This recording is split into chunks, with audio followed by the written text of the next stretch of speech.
Esta conferencia comenzará a grabarse.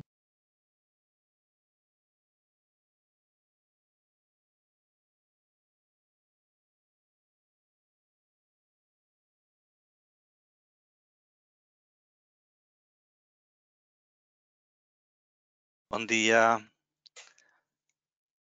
Jaime, João. Bom dia, Antônio. Tudo bem? Tudo Bom dia, bem? Antônio. Buenos dias. Good morning.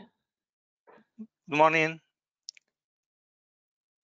Antônio, tomorrow it will be at 9:30 or at 8:30 the session? Sorry. 8:30 Portuguese time. Okay. It's 9:30 holiday. Central European time. Thank you. Thank you. Yeah, because it's bank holiday for most of us.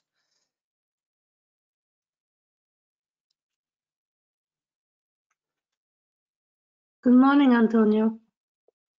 Guten Morgen, Ulla.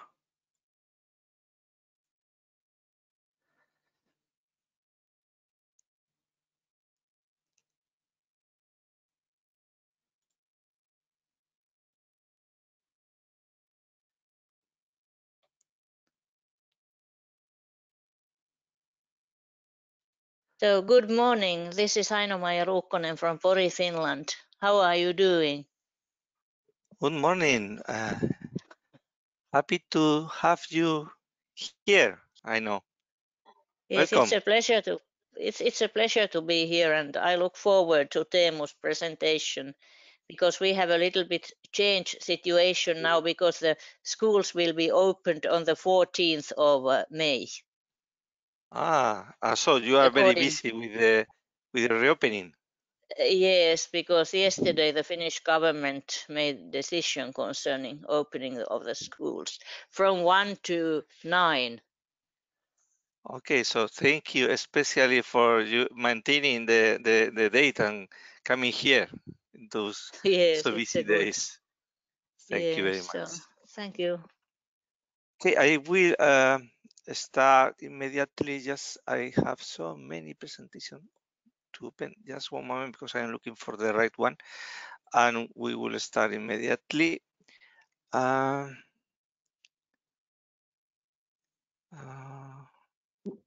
you are looking, Antonio, may I also just say a quick hello?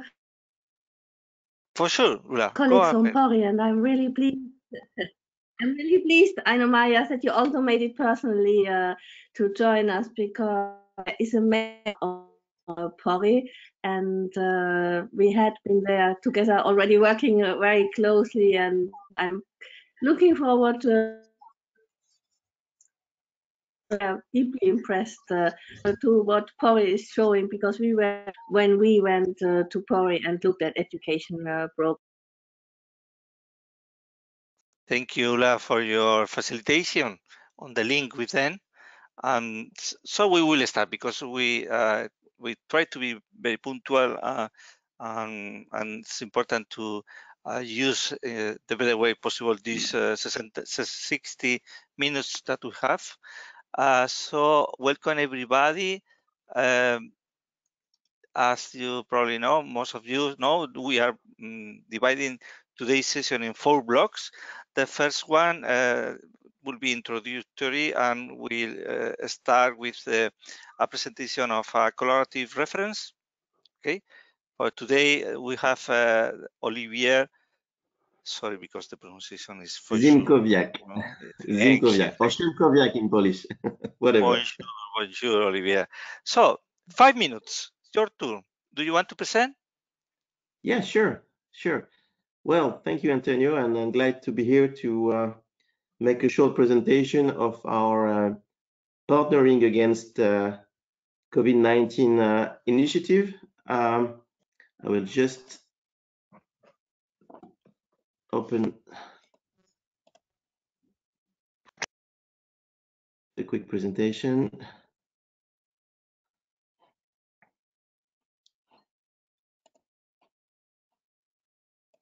Yeah. Oops. Now Can you we see are seeing you. Yeah.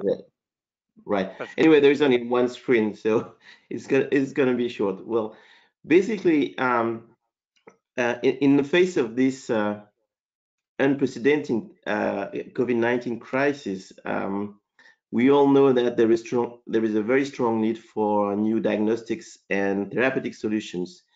And basically, in our industry, we all know that the best way to research, develop, commercialize, and produce, of course, therapeutic and diagnostic solutions is to have people partner together.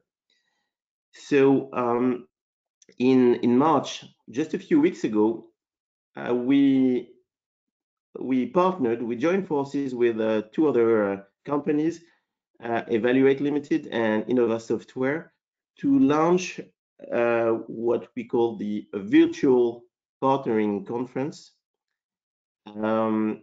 Well, the three partners, Lyon Biopol is one of the big French life science clusters. Evaluate, you all know Evaluate, one of the leading data and business intelligence provider in life sciences.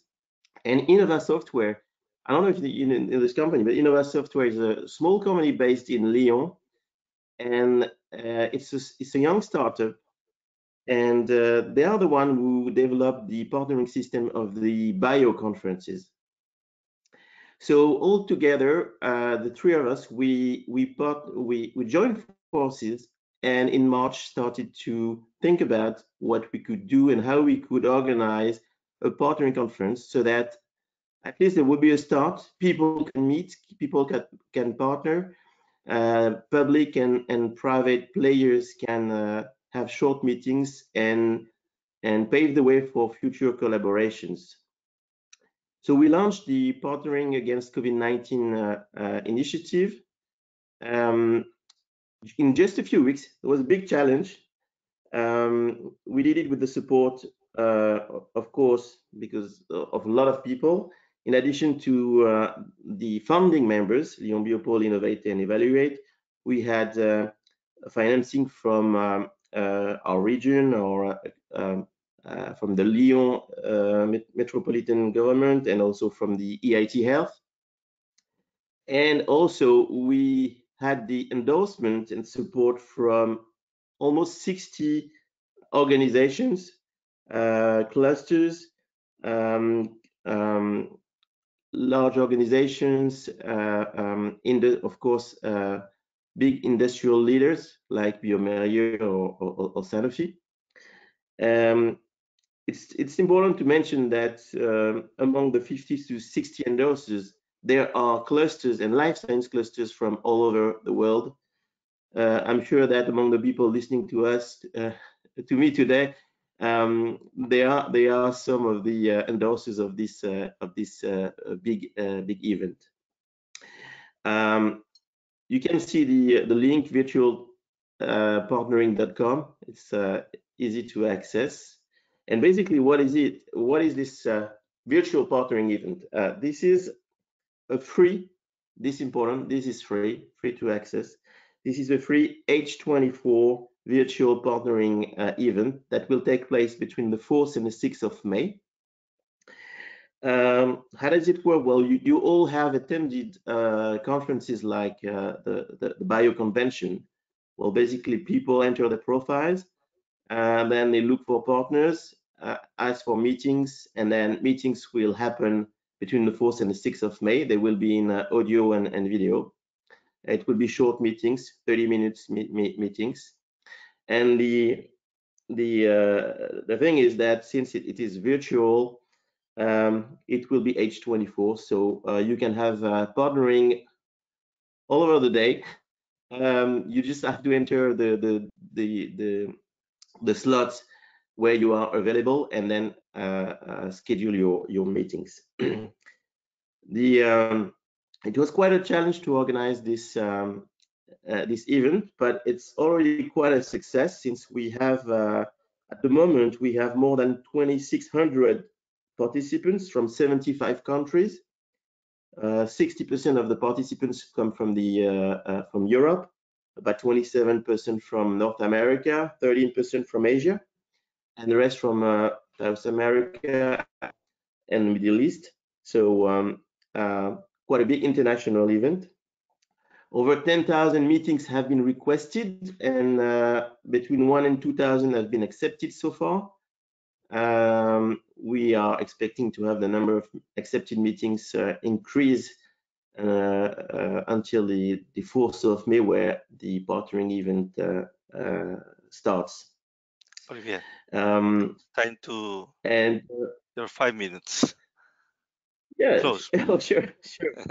So anyway, I encourage you to take a look at the webpage, check the event, and hopefully realize that this is the future for partnering, since there is a strong impact on the carbon footprint that we can have. Indeed, in order to attend, you don't need to take the plane. Thank you. Congratulations, Oliver, because that's an excellent sample of what we can do from the cluster side, and for sure you also can count with our support and endorsement. We wish you the best of the exits successes. Thank you for your support. So it's time now for Teemu. Sorry for the pronunciation. You are really welcome. We know that you are in a very special days, as your colleague Aino just told us. So thank you for coming here. Can you speak? Yeah. Yes, can you hear me? Yeah, we are seeing you. Thank you. Okay, good morning, everyone, and warm greetings from the west coast of Finland. We have looking out of the window right now. I'm seeing that we have very nice fresh morning here. Sun is shining and temperature is about +5, and the streets are empty, of course. But let's get into business. Thanks for this opportunity. I'm very excited and honored about this opportunity to be able to share our experiences on how we organize teaching during this coronavirus crisis. And I think I'm turning off my camera here and presenting my screen from now on. How am I supposed to do this? Turn off camera. Can you see my screen? Not yet. Now, yes. Now we are seeing. Okay, you can see my camera. Okay, and you see my presentation. Okay. Yeah, Pori. Yeah, that's the, put it in simple way. Okay.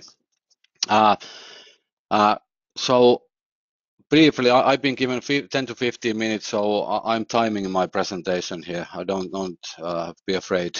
I don't exceed that limit. Okay. This is about how we have organized teaching during this crisis, and briefly about what development work on digitalization of education we've been doing during past few years. So my name is Teemu Heino, and I work as a digital transformation manager in education in city of Pori, Finland. Sorry, I had a wrong slide. Briefly about me, I have 15 years of teaching experience in basic and upper secondary education, and I'm specialized in digitalization of education, and learning analytics is also one of my specialties or my hobbies, how to say. And I also been working with different aspects of Finnish national curriculum as a special advisor for the Finnish National Board of Education what comes to curriculum process. But let's get into the topic.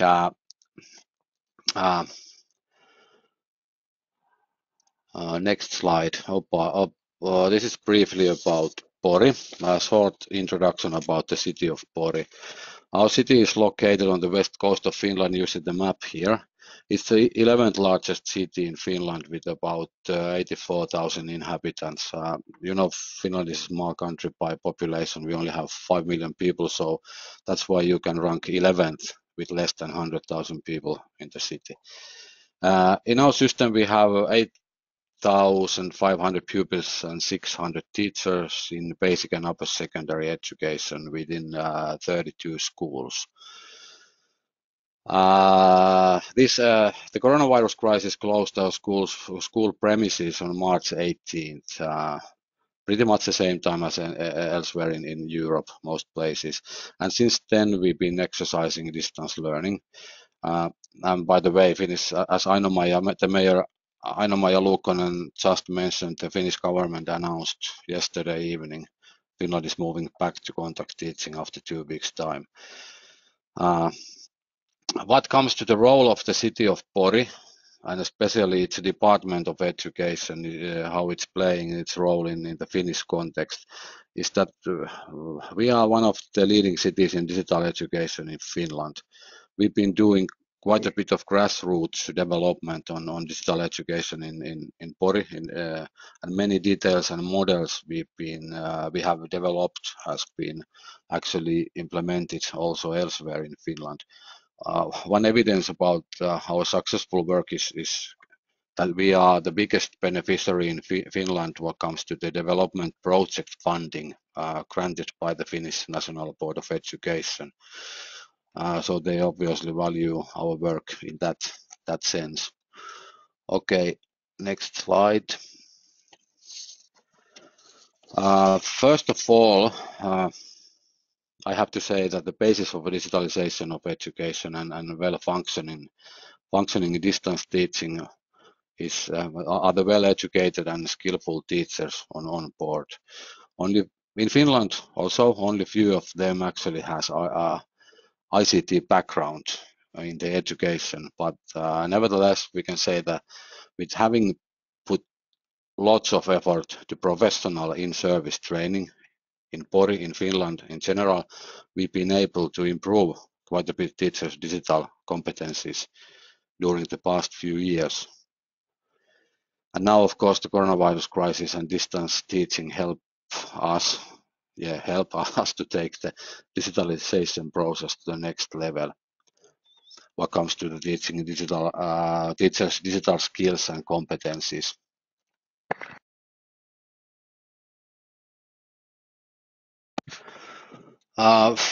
In digital transformation, in general, we of course also trust in devices here. You can't achieve digital transformation if you don't have digital devices in schools. The city of Pori was actually the first city in Finland to introduce this one-to-one laptop program in every school, the whole citywide, in 2017. Many places, also many schools in Pori were running, of course, smaller experiments on one-to-one model even before that, but the whole citywide case, we were the first city in Finland to deploy the model. Actually, what we have now, we have one-to-one program from 4th grade on. In Finnish system, pupils in the 4th grade, they are 10 years old. And during the crisis, we also provide laptops to grades 2 and 3. But then there's the limit of our resources, and grade 1 pupils have to rely on this use your own device model. Even so, if someone in grade 1 families, they has not any suitable learning device at home, we can provide that as well by the city. Our laptops are Chromebooks, by the way. We use both the main ecosystems, Google for Education and Microsoft for Education, but in our case, the Google system is the center of all doing. Daily schedules and routines during the coronavirus crisis. This is like a very simple picture of it. This is about how we basically run the everyday teaching during the corona. It's quite easy to reach all the pupils because they all have a laptop at home. Younger ones, grades 1 to 3, they normally have 2 video meets every day, every school day. One with start and the other with the end of the school day, and in between they do their assignments and tasks and whatever they do.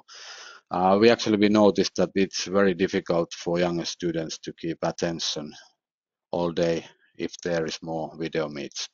So 2 is enough. And that's not even necessary since they have the same teacher all day, so it's easy to work within the same group. And the older year groups from 4th grade on, they are following normal timetables more closely. Normally they have video meet in the beginning of every lesson. Normally we have 75-minute lessons. In most cases, they stay online whole lesson time. This is especially the case with theoretical subjects. Physical education, crafts and arts, they don't necessarily have video meets every lesson, and they instead get instructed otherwise. Teacher makes, for example, a video clip for physical education, and pupils do whatever they do. They go out and exercise and report to teacher back, sending photos, videos, and so on. And the work takes, all this work takes mostly place in digital learning environments. This slide is about our digital learning toolbox. Very simplified model. Main fields and cornerstones are described in this slide. We can place the device in the center. On the top left corner, you can see the other very important parts of the digital learning, well-functioning and easily reached and diverse personal learning environment, PLE, along with the learning management system, LME. Those form the base for the digital work and collect the learning data in one place. One could say this piece should be put in the center instead of the device. You can't digitalize education without either of these two pieces. And then there's some other important parts. One of them are, of course, learning resources such as digital books and other web-based resources. There are productivity tools. With those, you do most of the work, writing, making presentations, creating something for learning. And the assessment tools on the bottom right corner, we use for tests and quizzes, assignments, portfolios, and the data collected using those will be stored, of course, and interpreted in PLEs and LMEs. I really look forward personally to the next steps of the development of learning analytics. I think over the next 5-6 years, we will be able to make much more use of it to help us to understand more processes of learning and improve education as a whole. Support and student welfare services. Well, the corona crisis and distance teaching being the topic of this presentation, I have to bring out and emphasize how important piece of the puzzle is the student support and welfare services. We have actually set ourselves a goal, a target, that every pupil is contacted every day. Of course, we don't succeed in this completely, but if someone is actually missing from the daily lessons, we will reach out to them during the same day. The counselors and other school personnel available, they work really hard on this every day. And of course, the school meal is served different ways every day because pupils in Finland, they have the right to a school meal every day, school day. We have organized in many ways in Finland, but in Pori, we have organized this a way that children can come to school and dine there, or they can have takeaway meal from the school canteen. On the third option is that their families can collect a voucher from the school to buy their own food from the grocery store. This has been really difficult to organize this part of the distance learning. And now Finland is reopening the schools in basic education in 14th of May. The Prime Minister actually announced yesterday evening in a press release the Finnish basic education schools will reopen after 2 weeks from now. That was actually quite easy decision to make since schools will only be open for 2 weeks in May until the academic year in Finland ends on May 30th. So there's only 2 weeks time. So the distance teaching ends for now, but it is to be actually seen what happens in the fall or next year. Are we going to be facing new corona rise later on? I definitely don't wish that, but should it happen, we will be even more prepared next time. Well, this is the last slide of my short presentation. I hope you were able to get something out of it and something out of how we were organizing our distance teaching in Pori and in Finland in general. I'm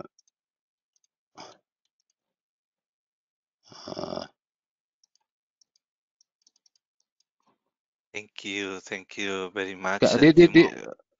Did you hear everything? Because I was Yes. just looking at my slides. Okay, that's very good. I think so. I am totally jealous of your system. I feel that we need to learn far more about far more details. I will ask you for, probably you have more details in another document, speaking out the concrete tools that you are using and so on. Thank you. I'm always very happy to share our experiences and get connected to other people around Europe and learn new things from other countries and schools. So I would be happy to do this other time again. Perfect. I'm sure that we will reach for you again. Yeah, thank you very much. We will have the opportunity to comment and ask you about or hear your opinions about next steps. But first, we will hear also Rana, sorry, because Rasa Goffman for two last clusters. Rasa. Yes, I'm here. Welcome. And Welcome.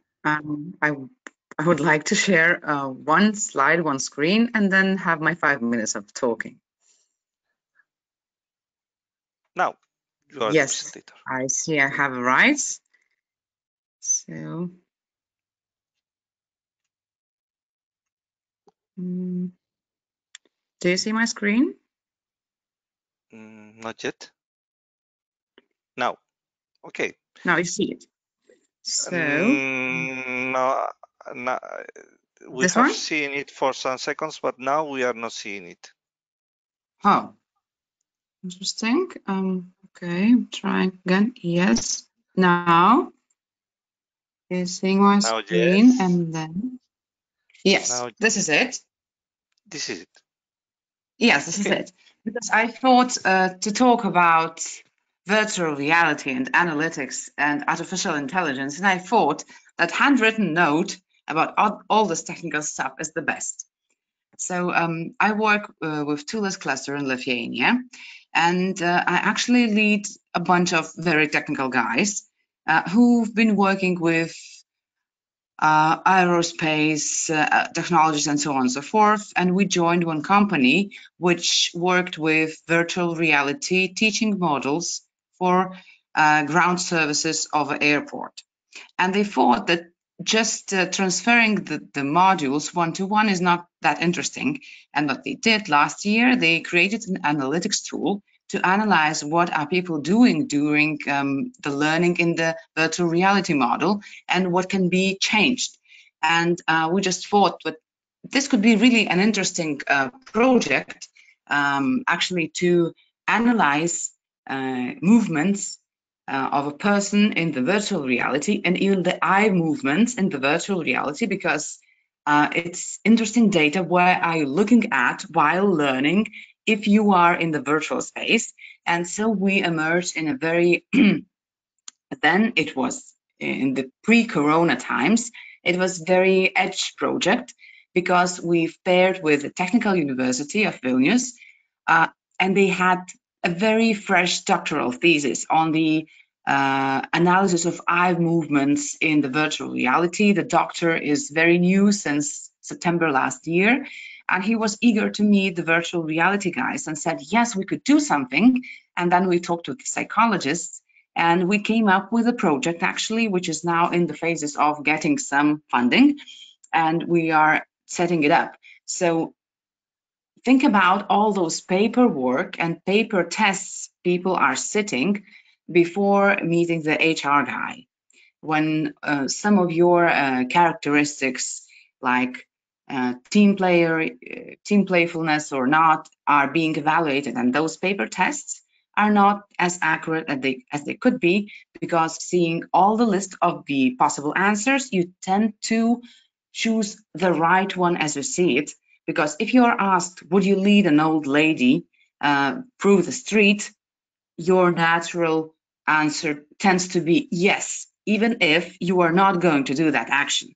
And we thought that yes, if we create a situation where the person has to act according to his natural characteristics, and we can analyze that, that could be way more precise than the paper tests.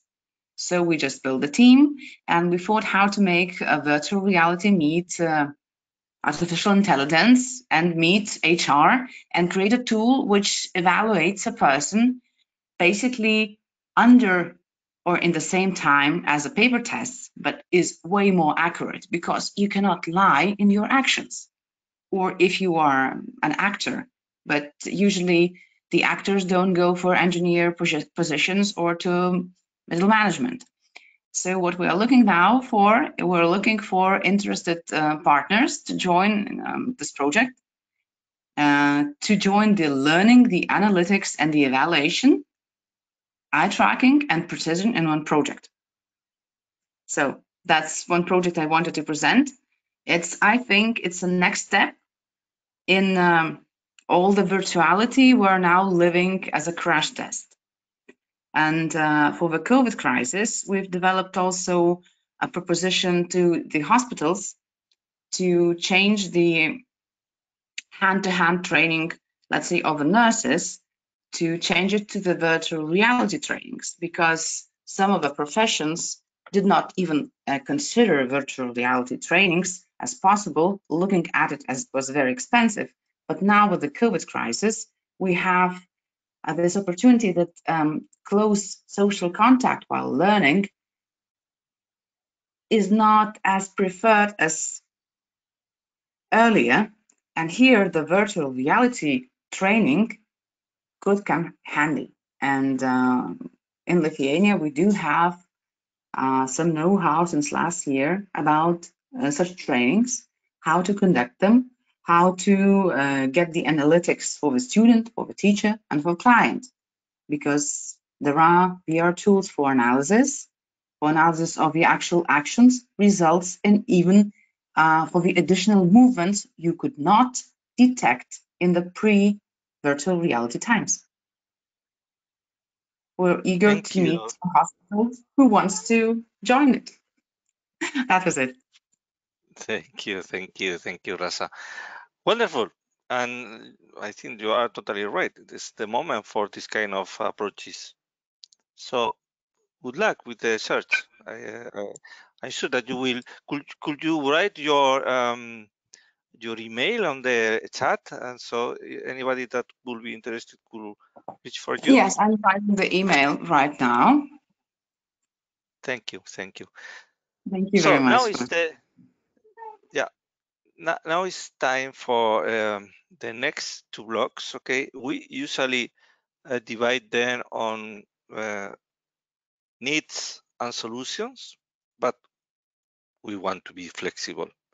So if you have some question for Teenu or for Rasa, please be brief, be direct to the point, but the floor is for every one of you. Comments, needs, or I'd like to make one very short question to the first speaker, to Tonio, about the Finnish model that he presented us. It was a very good presentation. Thanks and congratulations. How is the capital of trust in this model between the teachers, the families, and the students? From this sorry, could you repeat this? I missed yeah, the sorry. point. How is the capital of trust and confidence between the teachers, the families, and the students? Because it's essential that when you have such a very complex digital system, that everyone that is in the system is aware of all the situation and how it works. Sorry, what? I might be a bit stupid, but what work? No, I don't understand either. Please, Jaime, ask the questions through the chat, and we will understand better the question. While you do that, I will give the word to Joao Santos. Joao, would you comment, because you wrote also? Thank you, Antonio. Yes, in fact, I had asked Timo because I admire the Finnish experience. I'm working in the vocational education and training sector, and I admire the Finns for all the things they are doing. And I was wondering, because Timo spoke about the general education, basically how you are dealing with the distance learning and the challenge of COVID. And I was wondering if Timo has any insights to share with us on how you are dealing with distance learning in vocational training, especially in those qualifications that require either work placements or real hands-on experience as part of qualification, because I think that has been a challenge for most of the vocational education and training sector throughout Europe. And I hope that Finland has some secret to reveal to us and how we can handle it all over Europe. Well, thanks for the question. I also hope that Finland has something to share when it comes to vocational studies. But now I have to say that I'm more familiar with, the basic secondary education and academic education. But the one thing I'm not so familiar with is the vocational education, where you actually do hands-on work. You train to do something actually with the stuff. So I'm really sorry, but if you share your email with me, and I can easily provide you with some information later on this week. So I'm a bit ashamed of that right now, but no very close information about the Finnish vocational things. I know that they do most of the things they do basically the same way as we do in general education, but they must use some kind of virtual reality videos. They give something for the students to do, but of course they have to consider safety issues and stuff like that. So I'm not able to answer it right now. At least I'm not able to give you a correct answer right now. I'm sorry. I understand, Timo. It's not easy. Thank you. Thank you. You're welcome. Needs. I totally think that we need to better capacitate our teachers on other countries, at least. That's something that is for me very, very, very clear. More. Who wants to contribute?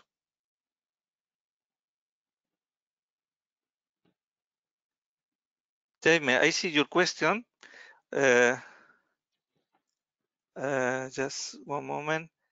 The question was, from your experience within this system in Finland, how do you evaluate the capital of trust? So we are speaking of trust between teachers, families, and students on the results of this experience.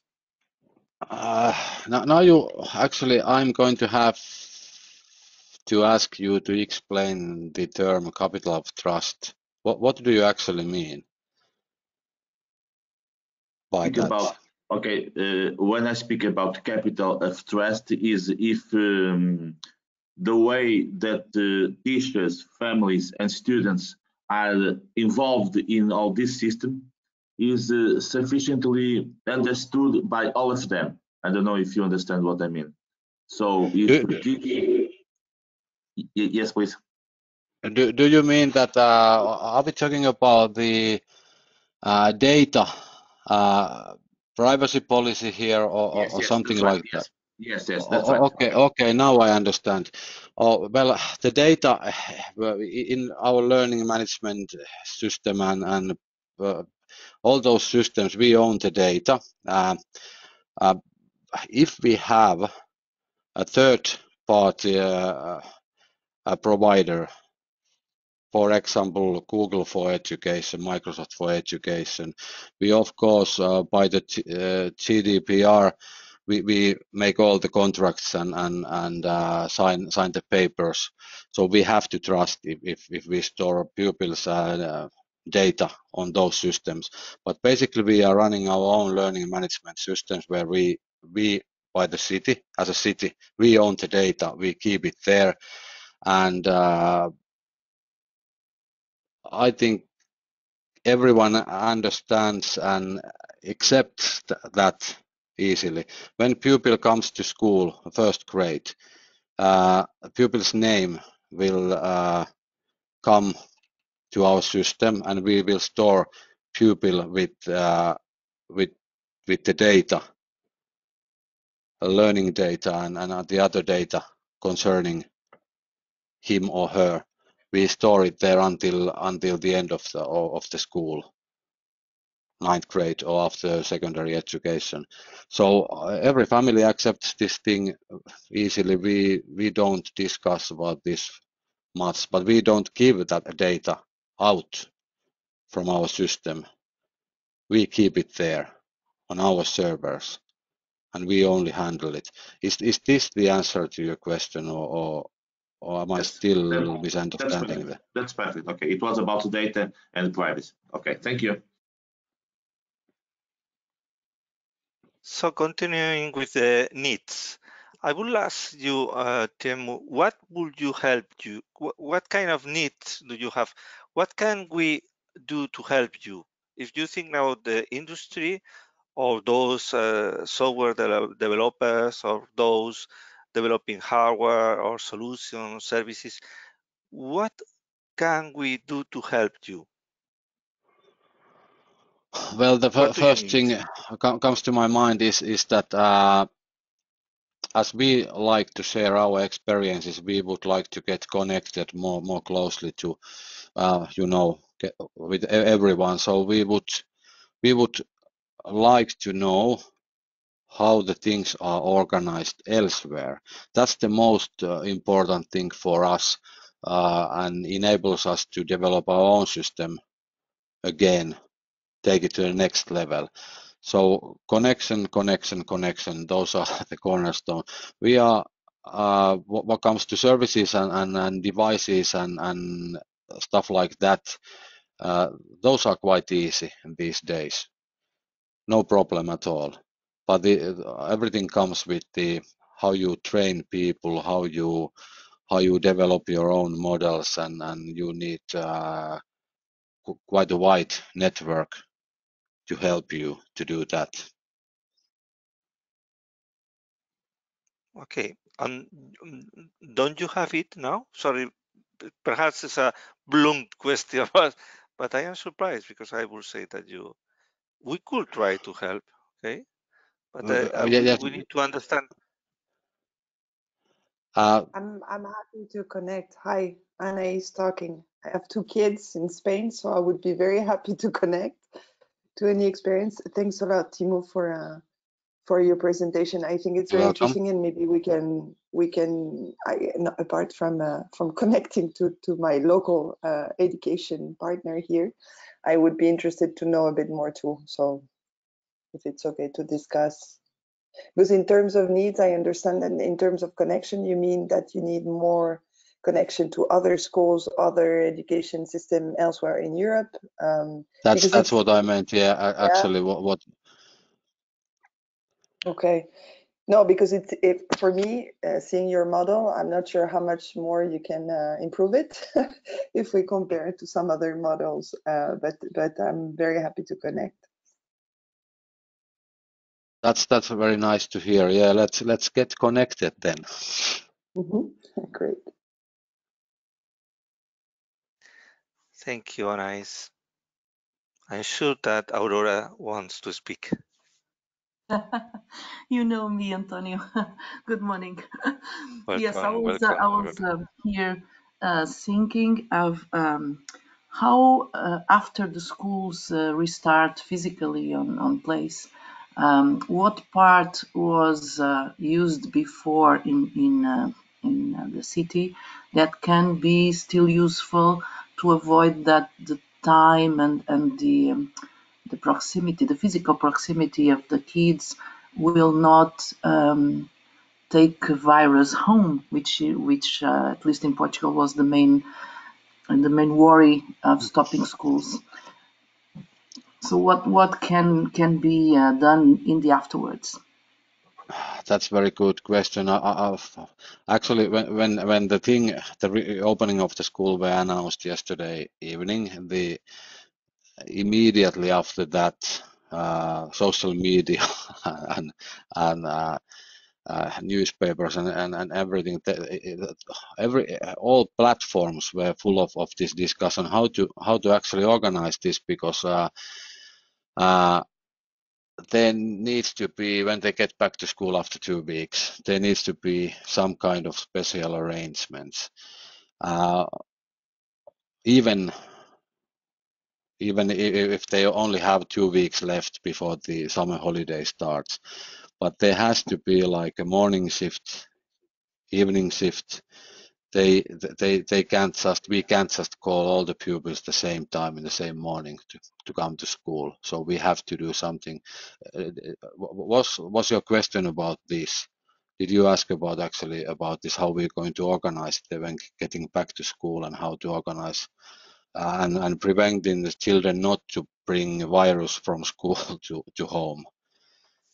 Yes, my question is kind of how do you compare the period previous to the virus, where you already were using this distance model, and you have that experience, with the experience with what you think will be the needs in these 15 days after?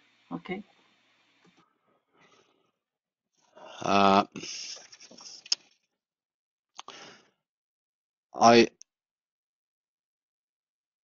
I think that for the rest of the distance teaching, we are continuing as we've been doing so until this point.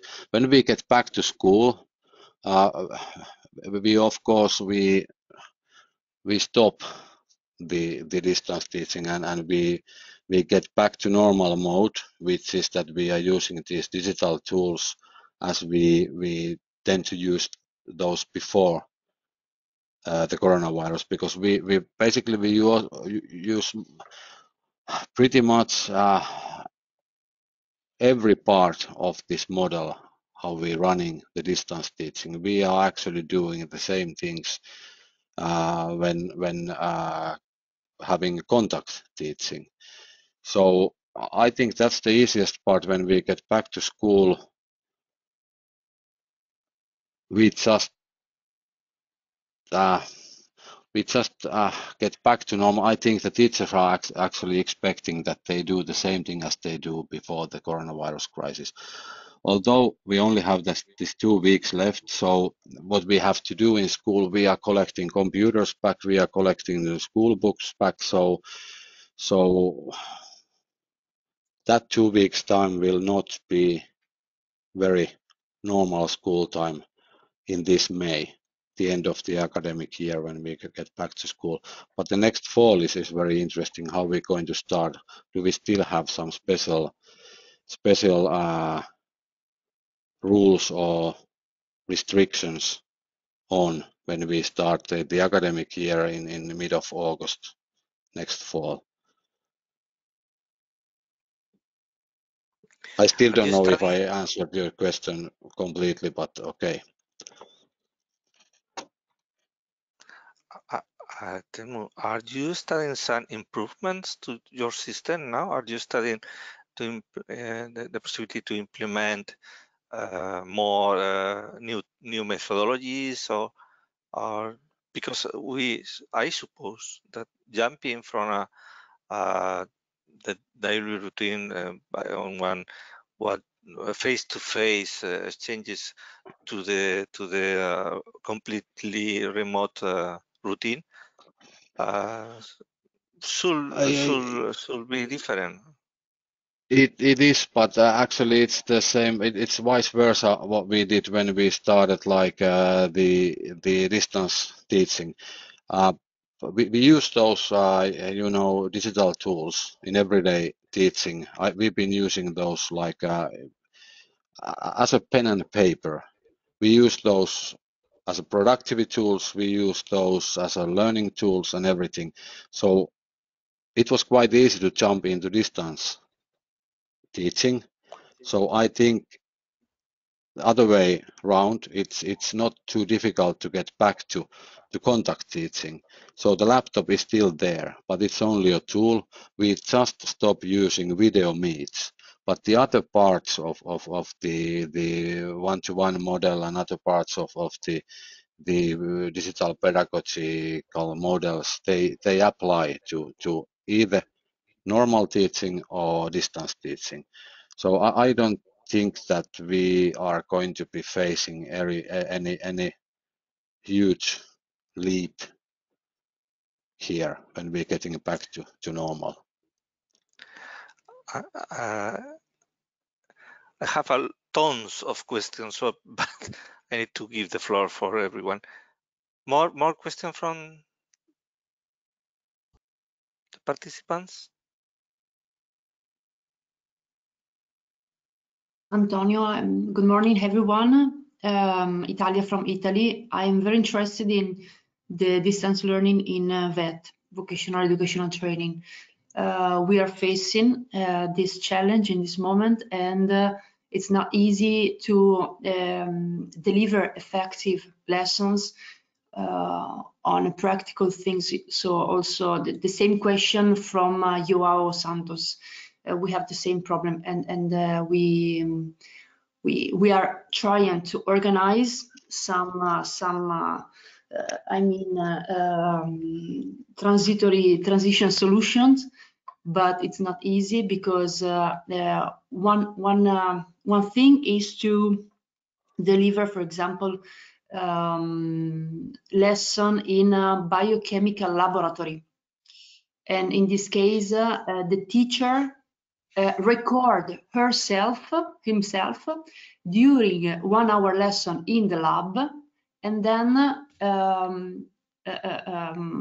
show the video to the students, but with the real-time presence of the teacher. So she does twice the lessons. She does the lessons twice. But another thing is, and it's very problem, is where the students have to go in the workshop or company's workshop or any other place in order to do practical things, how to do and how to, organize substitution lessons. This is the question. Thank you. This is well, my answer is again that I'm not very familiar Don't with worry. the Tenu, you don't need to answer everything. Perhaps other people in the audience. Oh, sorry. Comment. Okay. Don't Sorry. worry. I understand you, but don't feel addressed for every question, because it's an open question to the attendants.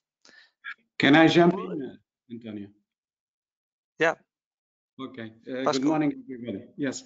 Well, one of the things that usually the kids use quite a lot is the mobile phones and all this stuff, so one suggestion that we made also in terms of vocational training, it was to develop small videos. We call it micro learning. So because this is easy to take the attention of the person, because big lessons usually the people try to go away. I don't know if you have also think about this concept of micro learning, developing some small videos that can have a line along, so they build a course, but with very small slots. I have a suggestion here. I don't know, probably you don't know, but in the cluster idea, the cluster that I am cluster manager, we have a strong program of training for unemployed young people or employee, okay? And we are starting now to move everything from the face-to-face typical way to do to the online. And the problem is that we are spending a lot of money on that, because here, at least in my country, the service providers, they say, okay, now I need to pay a teacher and also a platform.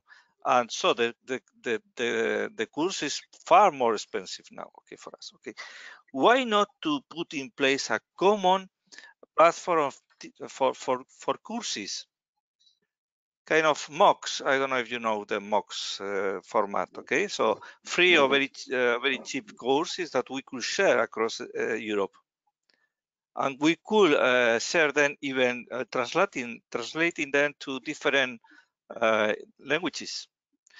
And if we are able to agree on a common platform, we will be delivering very good training, or we could deliver very good training for different countries, population, and so on, both in different subjects. Could be digital or could be any other area. Or even TV, as in Portugal?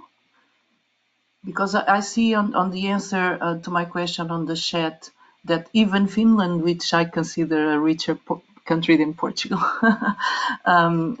most of Finnish schools and kids did not have computers, and companies had to do the same. That happens everywhere.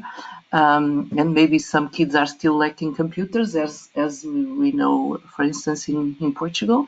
But the TV is a more popular device that everyone has at home. So maybe those trainings that you're speaking about, Antonio, could be also spread around TVs. Yeah, why not? Yeah. If I also have a suggestion? Sorry. Because could I jump in? Yeah, go on. So you mentioned TV. In Lithuania, we have massively popular TV show which emerged with the COVID crisis on the national TV. It is half an hour of interactive trainings for pupils. It's not in the program, I mean, in the educational program, but what the people did is amazing. They used to have a weekly show, like a talk show, question show, a quiz show, and they changed the format, made it daily, and they invite very interesting people to make it interesting for a younger generation. I mean, pupils do invite their parents to participate in tasks.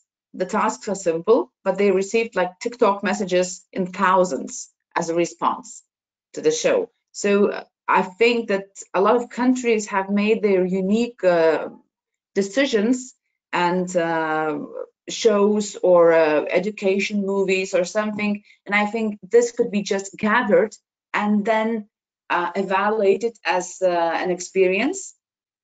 And yes, we can help to create some Moodle-like system to make this information systematic and available. And yes, Antonio, your idea about using and translating is really effective, because it's much more effective to change a piece in a video to make it culturally acceptable for another country than to make a whole new video, an educational one. Thank you, Rosa. Antonio, can I just say something in this respect? You know, we've conducted from the European Commission, our unit launched a survey for all the vet providers, policymakers, and people in general to say how they're addressing the crisis in the vocational sector.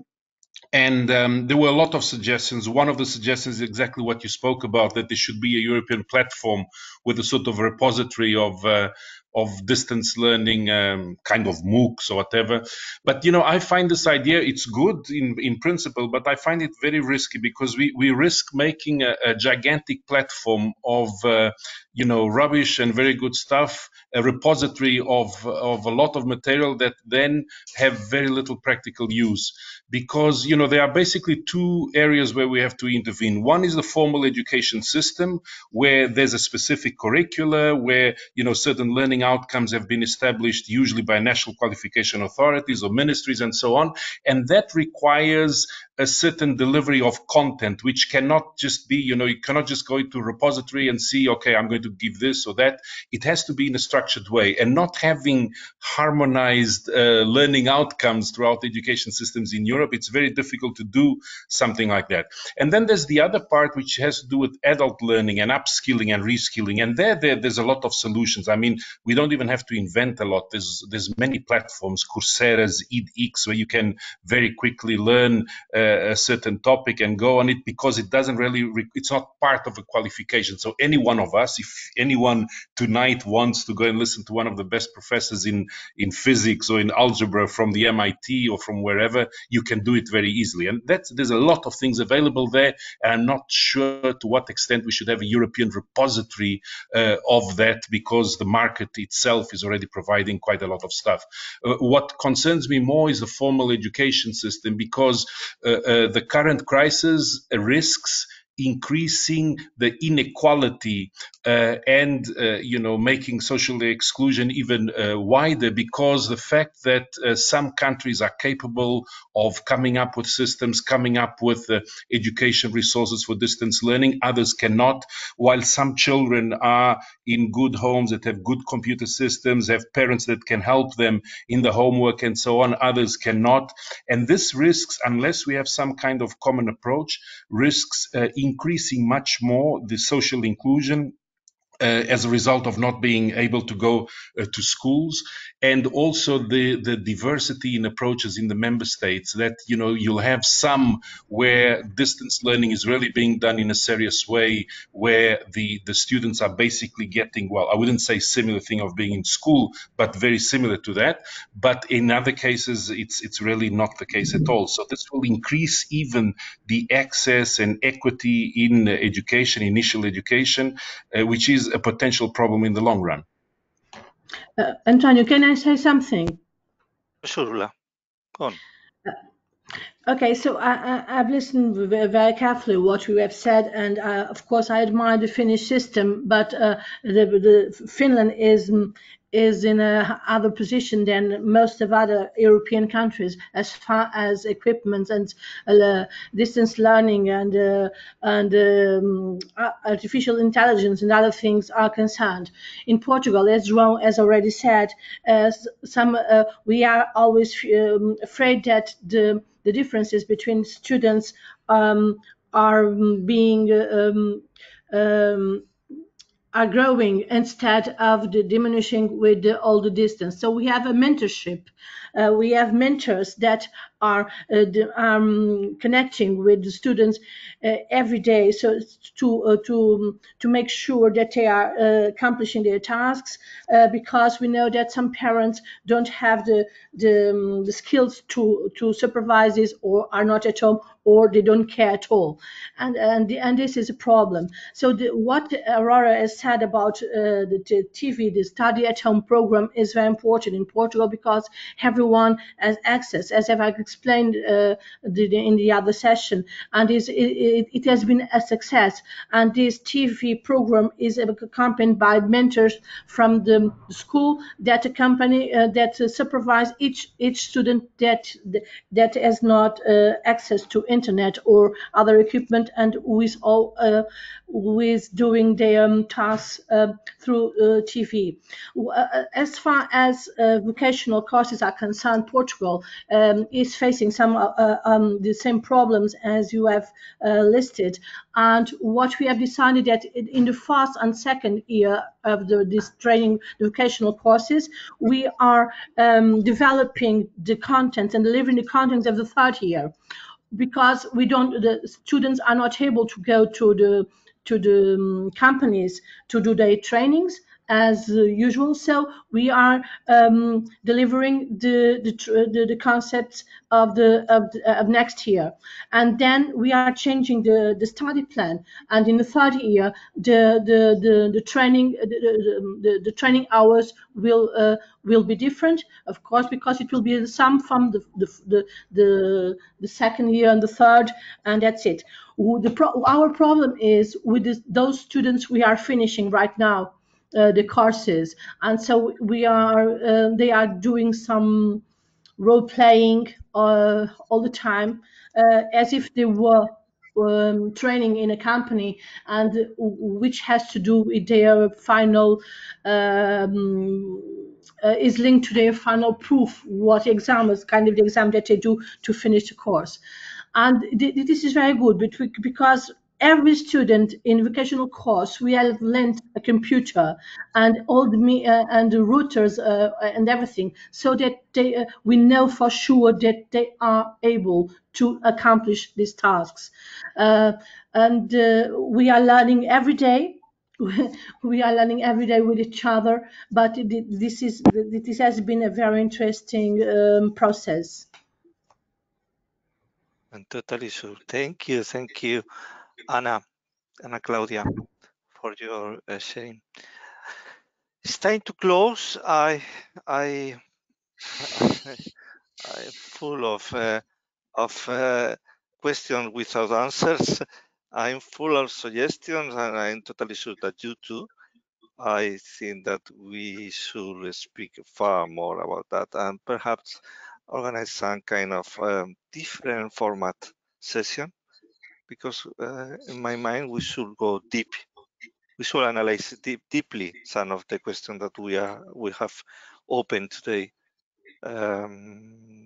So we need to think on that. I suggest you to share your proposals on how to go next with us, or between that you can use the ECCP Forum platform, but the question remains: how can we help you, the professionals in education, to improve, to facilitate your work? And also from the other side, speaking about upskilling and reskilling, how can we help ourselves? Because we have now a big challenge this next months and years. We need to learn from what is happening. And so I think that we should also speak about this slowly with time, because it's a very, very complex question. Thank you, everyone. See you tomorrow if you want. We will speak about research and innovation in times of COVID crisis. 9:30 tomorrow. Thank you. Bye. Bye-bye. Bye. Great time. Bye.